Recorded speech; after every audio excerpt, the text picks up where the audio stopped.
35व्या वर्षाचं आजचं पहिलं कीर्तन आमच्या आदरणीय हरिभक्तीपरायण जावडे बाबा यांचं होतं. बरेच मंडळींनी मला बघितलं असेल, अरे आपला रॉंग नंबर लागला, पण ते त्याच्या मनात असतं. बाबांची आई वारली. मला वाटतं मोरफडमध्ये अण्णांनी मला सांगितलं होतं, म्हणे भाऊ तुला या वर्षी उद्घाटनपर कीर्तन करायचंय. म्हटलं अण्णा मला माफ करा, मी 5-6 वर्षापासून तुमची सेवा करतोय, या वर्षी मला माफ करा. पण माझ्या संत श्रीपाद बाबाच्या मनात नसेल. उद्घाटनपर कीर्तन काय मागतो, रात्रीचं कीर्तन तुला देतो. काही अपरिहार्य कारणास्तव आई वारल्यामुळे बाबा येऊ शकले नाही. परवा मला अण्णांनी फोन केला, म्हणे रावसाहेब अशी अशी गोष्ट झाली, वरिष्ठांनी आज्ञा करावी आणि कनिष्ठांनी ती पाडावी. या उक्तीप्रमाणे या ठिकाणी हजर झालो. तास दिवसात मी तुमची सेवा करणार आहे. सेवेमध्ये कुचराई करणार नाही. अभंग जगद्गुरु तुकोबरायचा आहे. तुकोबराय अभंगातलं बोलतात, अरे राजे आलास ना माणसाच्या जन्माला. हो, संतही बोलले आणि तूही बोलतोय. संतांच्या बोलण्यात आणि तुझ्या बोलण्यात छत्तीस आहे. माऊली महोत्सव ज्ञानोबराय 22 वर्ष जीवन जगले, 22च वर्ष, पण विशाल क्रांती केली, अलौकिक क्रांती केली आणि जगाची माऊली झाली. विठाल आज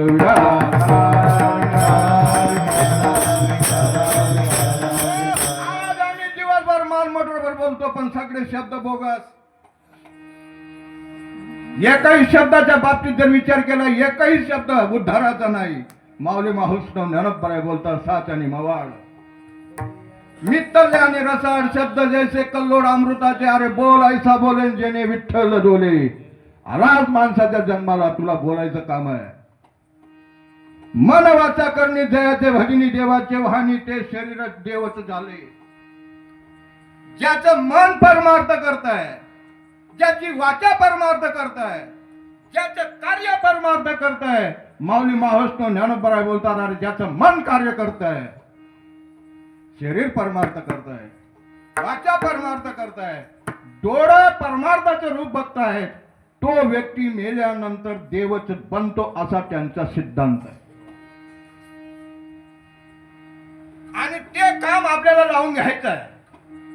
जगद्गुरु तुकोबरायला ही सूत्र माझ्या बाबाजी चैतन्याने शिकवलं आणि बाबाजी चैतन्य म्हणतात, तुका लागला परमार्थाला. आतापर्यंत बरेच कीर्तन केली, जगाला मार्गदर्शन केलंय, पण व्यापक देवाचा अनुभव आलाच का?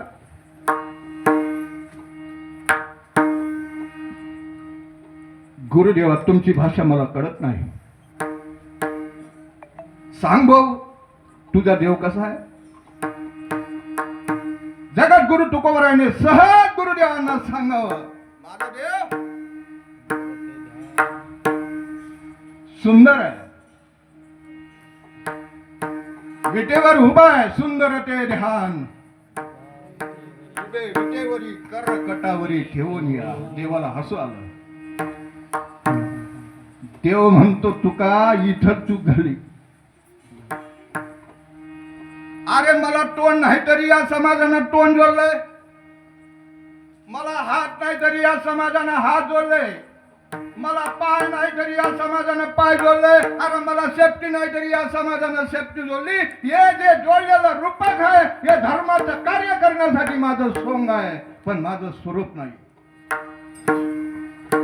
स्वरूप कितीतरी योजन अंतरावर आहे आणि मी स्वरूपाच्या बाबतीत तुला बोलायला सांगितलंय. तू रूपाच्या बाबतीत बोलतोय. रूपाचा एक दिवस नाश होतोय, स्वरूपाचा नाश होत नाही. मला तुझ्याकडनं स्वरूपाच्या बाबतीतल्या अपेक्षा होती, तू रूपाच्या बाबतीत बोलतोय. देव रूपामध्ये मोडला जात नाही, देव व्यक्तामध्ये मोडला जात नाही, देव साकारामध्ये मोडला जात नाही, देव निराकारामध्ये मोडला जातो, देव अव्यक्तामध्ये मोडला जातो. जे साकार आहे, जे व्यक्त आहे, ते देवाची प्रतिमा आहे आणि प्रतिमेच्या पलीकडं कितीतरी योजन अंतरावर देवाचं स्वरूप आहे. विठ्ठल विठ्ठल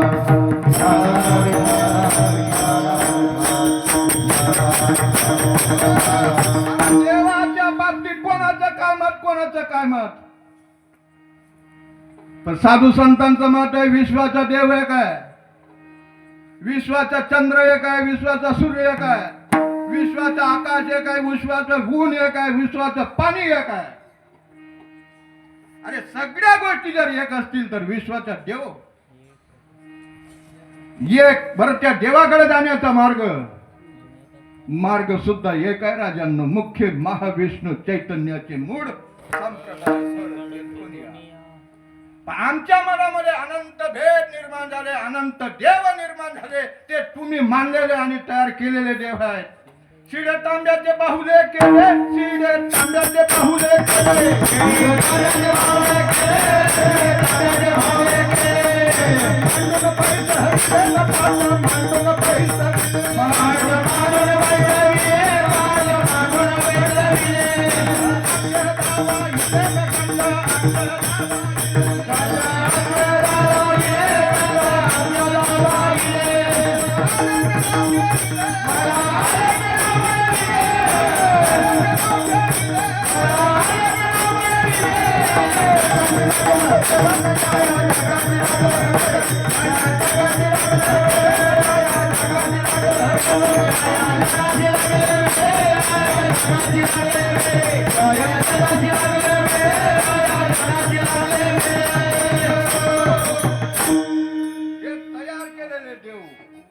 शिडे तांब्याचे बाहुले केले, शिडे तांब्याचे बाहुले केले.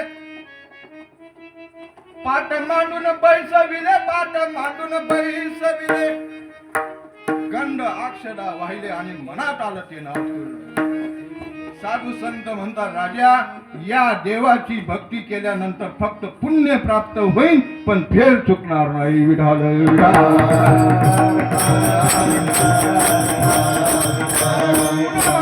पुण्य प्राप्त करायचं असेल तर भिकाऱ्याच्या कटोऱ्यात चतकोर भाकर जरी टाकली तरी जीवनामध्ये पुण्य प्राप्त होतं. परमार्थ करण्यासाठी कशासाठी परमार्थ आहे. कितीतरी योजना, कितीतरी युगापासून, कितीतरी जन्मापासून तुमच्या आमच्या पाठीमागे एक भिरूळ लागलेला आहे. भिरूळ. पुनरपि जननम पुनरपि मरणम जननी जठरे शयनम. किती वेळा जन्म यावे, किती व्हावे फजित. आणि त्या दुःखाची वाट लावण्यासाठी साधूची गरज आहे. संतांच्या पाठीमागचा इतिहास जर बघितला, जन्म मरणाची वाट लावण्यासाठी जगद्गुरु तुकोबारायला देहू सोडून ओटूर या गावी जावं लागलं. मित्रांनो, शांती ब्रह्म एकनाथ महाराजांना पैठण सोडून देवगिरी किल्ल्यावर जावं लागलं. मित्रांनो, निवृत्तीदारांना अलंकापूर सोडून त्र्यंबकेश्वराला जावं लागलं. संत शिरोमणी नामदेव महाराजांना पंढरपूर सोडून औंढ्या नागनाथाला जावं लागलं. त्यांचा इतिहास जर बघितला तर त्यांना गाव सोडावी लागली. बरं, तेव्हा कुठं भक्तीची परमार्थाची सूत्र त्यांच्या हातामध्ये आली, कुठंतरी वाट त्यांच्या जीवनात आली. त्यांच्यापेक्षा आपण कितीतरी पटीचे भाग्यवान आहेत. अरे आपल्याला उमरा सुद्धा सोडता आला नाही, आपण उमराच्या बाहेर सुद्धा पडलो नाही. आपल्या दारापर्यंत आले आणि सांगितलं देव घ्या कोणी व देव घ्या कोणी, देव घ्या कोणी व देव घ्या कोणी, देव घ्या कोणी व देव घ्या कोणी, देव घ्या कोणी व देव घ्या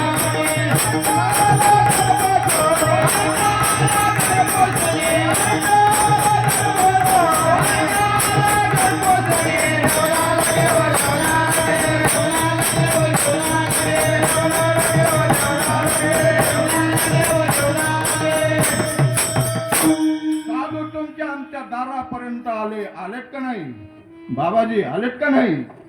ताई, अगं देवाची भक्ती करतेस ना? हो बाबा. जरा रीतीनं गेलं तर बाबांचे दोन शब्द होते. भाऊ, बारकाईनं विचार केला तर आणि रीतीनं गेले तर, हे दोन शब्दाचा जर विचार केला तर याच्यामध्येच परमार्थ आहे. बाकीचा काही विचार करू नका, फक्त बारीक विचार करा. चांगला विचार केला तर. आम्ही विचार करत नाही आणि ते म्हणतात विचार केल्याशिवाय समाधान नाही. विचार कर रे मना मना, हा जन्म नाही पुन्हा.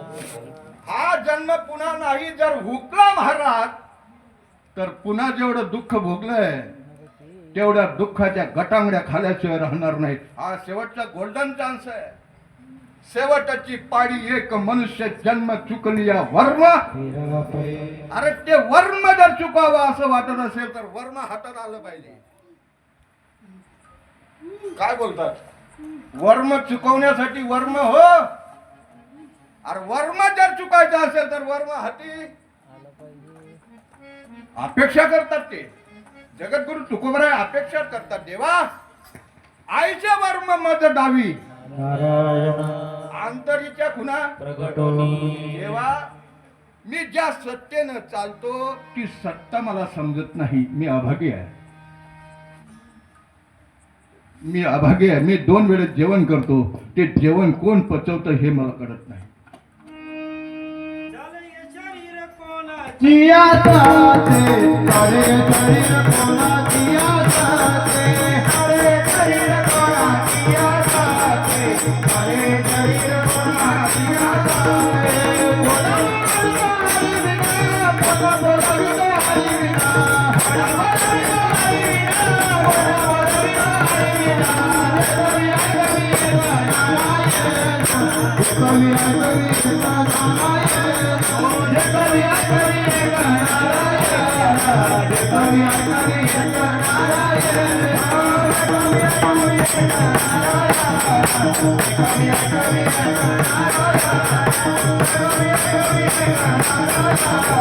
कभी कभी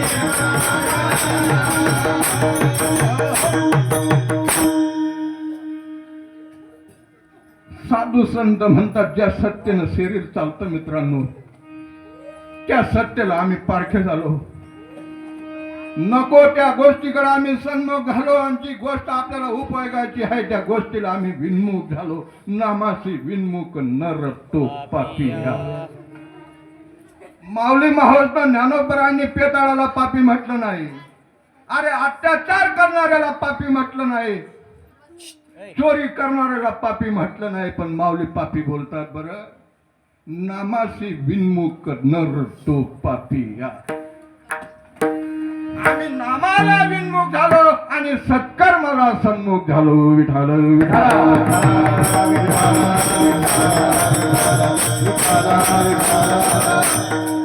म्हणून जगद्गुरु तुकोबराय बोलतात राजा बोलायचं आहे तुला. बोल बुद्धीच्या मने बोली जे. बोलायचंय ना तुला. हो गुरुदेवा मला बोलायचंय. मग मनाच्या तोंडानं बोल. काय बोलतात गुरुदेवा तुम्ही? मनाला तोंड असतंय काय? बोल बुद्धीच्या मने बोली जे. बोल बुद्धीच्या डोळा देखी जे. बोल बुद्धीच्या कानी ऐकी दे. अरे मनाच्या तोंडानं बोल. देवा मनाला तोंडच नाही तर बोलण्याची रीत कशी कळेल? यालाच तर परमार्थ म्हणतात. विठाल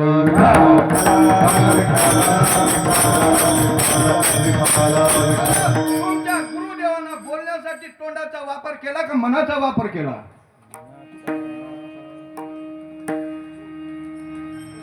तुम्ही परमार्थ कशाने बोलता?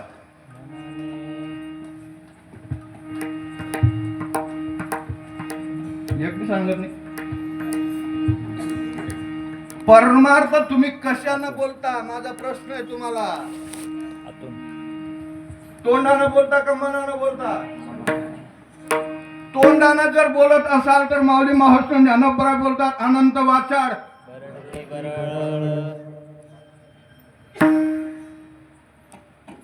आणि जर तोंड बंद केलं तर माऊलींनी फक्त एक ठिकाणी मेक मारली.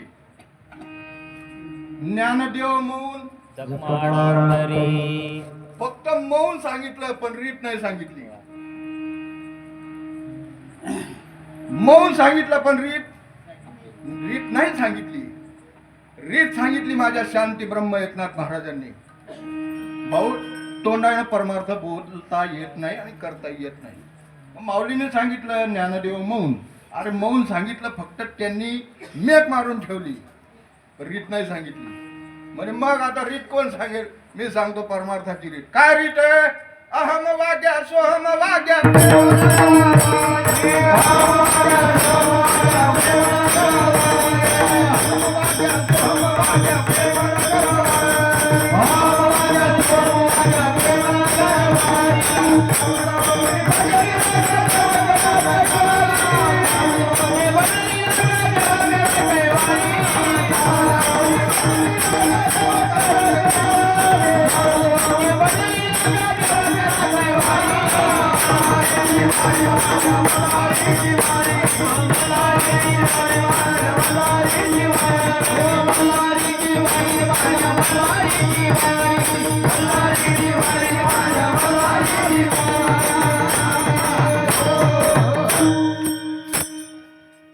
शांती ब्रह्म एकनाथ महाराजांनी तुमच्या आमच्यावर दया केली आणि त्यांनी रीत सांगितली. "हे राजा, मौनामध्ये रीत आहे. तोंडानं बोलू नको, मुंह हलेना, कंठ हलेना, जीवा स्मरेना राम. हम बैठे आराम के आराम, हमारा काम करे राम."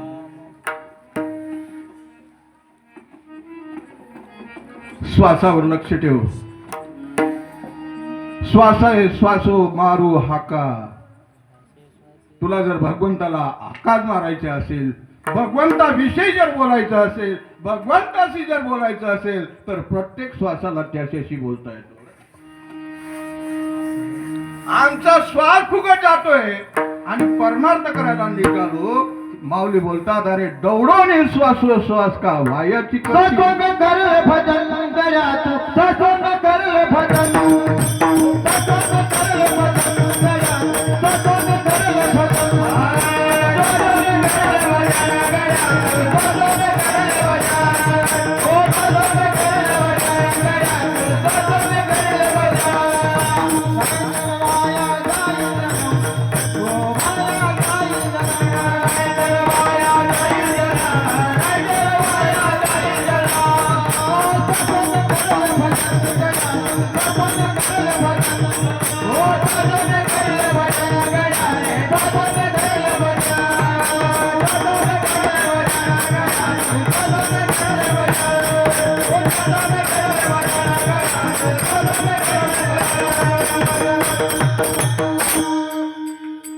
श्वासानं करले भजन गड्या रे, श्वासानं करले भजन. हे श्वासाचं भजन आहे भाऊ, आणि याला लोक नाव ठेवतात. याला नाव ठेवतात. अरे संतांच्या महाराष्ट्रामध्ये जन्माला येऊन या गोष्टीला जर नाव ठेवत असाल महाराज, तर तुमच्यासारखे दुर्भागी तुम्हीच. माझ्या संत श्रीपाद बाबा ज्ञानोबराय तुकोबराय धकल्यानंतर माझ्या संत श्रीपाद बाबाची दया आहे. अरे ह्या गोष्टी आज तुम्हाला या कलियुगाच्या अंतिम टोकाला बघायला मिळतात, हे सुद्धा तुमचं परम भाग्य आहे. विठाला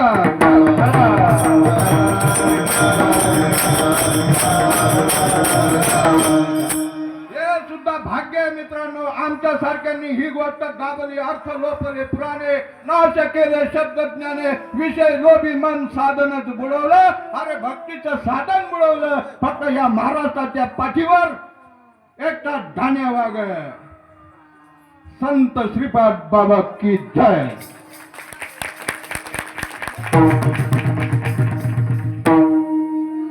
आजही जसा तसा विषय थिअरी आणि प्रॅक्टिकल. आमचं फक्त वाचेचा परमार्थ चालू आहे, कृतीचा परमार्थ नाही. आणि जे कृतीचा परमार्थ करतात त्याची निंदा केल्याशिवाय राहत नाही. विठाल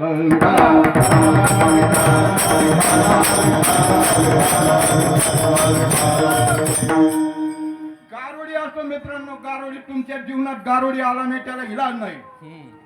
आमच्या जीवनामध्ये गारुडी आला. तुका म्हणे सर पटोले तैसा कथे माझी खुले. गारुड्याला फक्त पिंगाणी वाजता आली पाहिजे. पिंगाणी वाजल्यानंतर तो सर्पकंडीमध्ये झोपलेला आहे निवांत. पण त्या बासरीचा आणि त्या सर्पाचं नाद आहे मित्रांनो. त्याचं नातं आहे. जून महिन्यामध्ये बादल येत आहे, रिमझिम पाऊस पडतोय. त्या रिमझिम पावसाचं आणि मोहराचं नातं आहे. गारुड्याचं आणि सर्पाचं नातं आहे. तसं देवाचं आणि भक्ताचं नातं आहे. तसं सद्गुरू आणि शिष्याचं नातं आहे. विठाल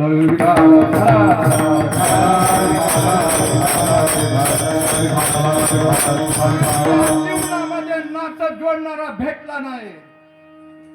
अरे आईला बघितल्यानंतर मुलगी रडते आणि मुलगीला बघितल्यानंतर आई रडते.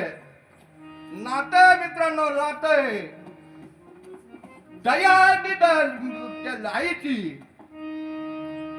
वर्ष 2 वर्ष झाली लेक सासरला आहे. लेक आले गल्लीतनं, आईने बघितलं. लेकीच्याही डोळ्यात पाणी येतं आणि आईच्याही डोळ्यात पाणी येतं. नातं नातं चित्त चाकटले आटू घेत वाचा पांगुरली जेच्या तेत. आणि अशा परिस्थितीमध्ये ज्यावेळेस ते आलिंगन घडतं, आलिंगन संतांची या आणि दिव्य झाली माझी काया. विठाल आणि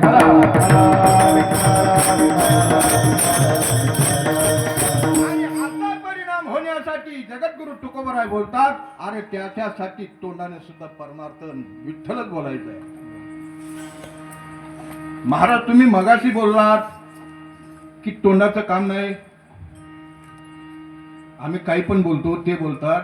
बोलायचं जर असेल, घेई घेई माझे वाचे गोड नाम विठोबाचे. याच्या पलीकडे बोलू नको.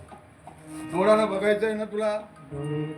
डोळे तुम्ही यारे सुख पहा. विठोबाचे मुख. या गोष्टीशी तुकोबराय आम्ही सहमत आहोत. तुम्ही ज्या पद्धतीनं विठ्ठल बघितला त्या पद्धतीला माझं संमती आहे. किंवा आम्ही ज्या पद्धतीने विठ्ठल बघतो, तुकोबराय म्हणतात ती पद्धत मला मान्य आहे. आम्ही बघितलं आता पांडुरंगाचं चरण कमल असं आहे बाबा. तुकोबराय बोलतात ठीक आहे, तुम्ही बघितलं. विठ्ठल विठ्ठल आपण कीर्तनात करतो, ती पद्धत मला मान्य आहे, ठीक आहे. पण आता विठ्ठल केला कसा? आणि या ठिकाणी बोलणं सोपं आहे, पाहणं सोपं आहे, पण करणं अवघड आहे. एका सज्जनानं मुलाचं लग्न करण्यासाठी मुलीवाल्याला आमंत्रण दिलं. मुलगीवाला आला, त्याने मुलगा बघितला, मुलगा पसंत झाला. यांना आमंत्रण दिलं, हेही गेले, यांनी मुलगी पाहिली. त्यानं बोलावणं पाठवलं, हे गेले, पाहिलं, यांनी बघितलं, सगळं झालं. मग आता राहू द्या तसं. बोलावणं झालं, पाहणं झालं, आता करणं. करण्यासाठी अवघड रीत आहे. दाराशी मंडप टाकावं लागेल, सगळ्या नातेवाईकांना बोलवावं लागेल, इष्ट मित्रांना आमंत्रित करावं लागेल आणि भटजी बुवाच्या साक्षीनं त्या नवरदेवाचं आणि त्या नवरीचं लग्न लावून द्यावं लागेल. आम्हाला बघणं पटलं, आम्हाला बोलणं पटलं, आता करावा विठ्ठल जीवे भावे हा शब्द या ठिकाणी मेक मारला जगद्गुरु तुकोबरायांनी. आता विठ्ठल करायचं आहे. विठ्ठल कसा करायचा आहे ते विठ्ठल करण्याची रीत माझ्या संत श्रीपाद बाबांनी तुम्हा आम्हाला शिकवली. विठाल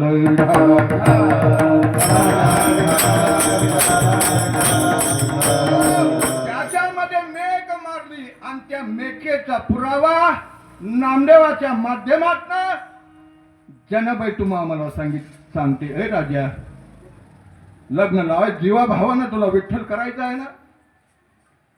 या आतमध्ये जीव आणि शिव या 2 गोष्टी आहेत. जोपर्यंत ह्या दोन्ही गोष्टी एकत्र येत नाही तोपर्यंत विठ्ठल केला असं म्हणता येत नाही. आणि हो विठ्ठल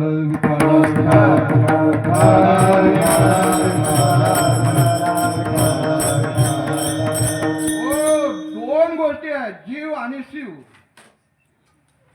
जनाबाईनं स्पष्ट उल्लेख केला,